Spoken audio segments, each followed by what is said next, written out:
बच्चों, मेरे प्यारे दोस्तों, नमस्कार। एक बार पुनः मुकेश सर केमिस्ट्री चैनल में आपका बहुत बहुत हार्दिक स्वागत है।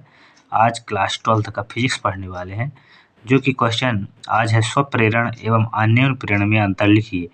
यह क्वेश्चन 2024 और 2022 के प्रश्न पत्र से सेलेक्टेड क्वेश्चन है, जो कि 2025 में आने की पूर्ण संभावना है। इसलिए वीडियो के अंत तक बने रहें और सब्सक्राइब जरूर करें। क्या है स्वप्रेरण एवं आन्योन प्रेरण में अंतर लिखिए। स्वप्रेरण क्या है? जैसे स्वप्रेरण से अर्थ स्पष्ट हो रहा है कि स्व मतलब अपना, स्वयं का, प्रेरणा मतलब प्रेरित होना। यानी कहने का मतलब है कि कुंडली में बहने वाली जो धारा के मान में परिवर्तन करने पर, क्या बोल रहा है? कुंडली में बहने वाली धारा के मान में परिवर्तन करने पर उसी कुंडली में ही धारा प्रेरित हो जाती है। इस घटना को स्वप्रेरण कहते हैं। मतलब कुंडली में जो बहने वाली धारा है के मान में अगर परिवर्तन कर दे तो उसी कुंडली में ही धारा प्रेरित हो जाती है। इस घटना को स्वप्रेरण कहते हैं। अन्योन प्रेरण, कुंडली में बहने वाली धारा के मान में परिवर्तन करने पर पास रखी दूसरी कुंडली में धारा प्रेरित हो जाती है, यही अन्योन प्रेरण है।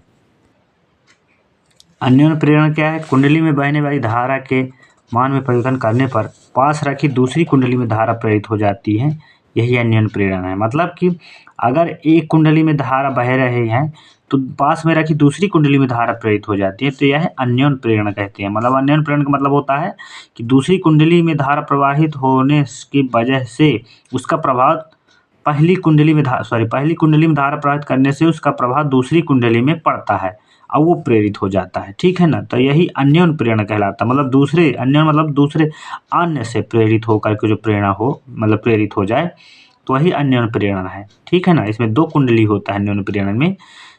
ठीक, तो इसलिए पहली कुंडली में अगर धारा बहेगा तो उसके प्रभाव से दूसरी कुंडली में भी धारा बहने लगे, तो यही है अन्योन प्रेरण। ठीक ना? अगला है स्वप्रेरण में एक कुंडली होती है, क्योंकि इसमें स्वयं प्रेरित होती है अपने आप में, तो एक कुंडली होती है, लेकिन इसमें दो कुंडली होती हैं। अन्योन प्रेरण में दो कुंडलियां होती हैं, इसलिए पहली कुंडली में धारा अगर बहती है तो दूसरी कुंडली अपने आप प्रेरित हो जाती है धारा से। ठीक ना?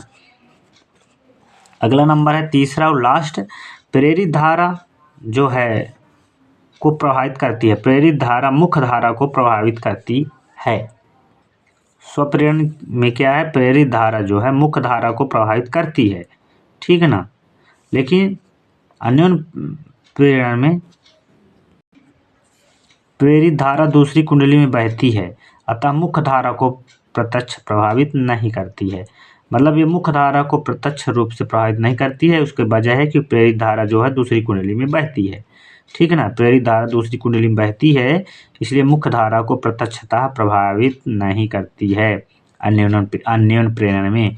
लेकिन स्वप्रेरण में जो है धारा मुख्य धारा को प्रभावित करती है। इस प्रकार ये तीन अंतर है। तीन अंतर आप याद कर लीजिए। 2 नंबर का आएगा तो बन ही जाएगा, 2 या कि 3 नंबर का आएगा फिर भी 3 अंतर सफिशिएंट है। इस प्रकार ये वीडियो समझ में आया होगा सर। तो हम सब बात की एक बात कहते हैं कि इसको ज़रूर लिख करके याद कर ही लीजिए कि आने की संभावना ज़रूर ज़बरदस्त है और क्वेश्चन बहुत ही मोस्ट है। यदि ये वीडियो समझ में आया हो तो लाइक और सब्सक्राइब जरूर करें, अपने दोस्तों में शेयर करें ताकि हमारा मनोबल बढ़े। अगर आप सब्सक्राइब करेंगे तो ही हम वीडियो और लाएंगे। बच्चों, आप लोग सपोर्ट करेंगे तभी हम पढ़ा पाएंगे।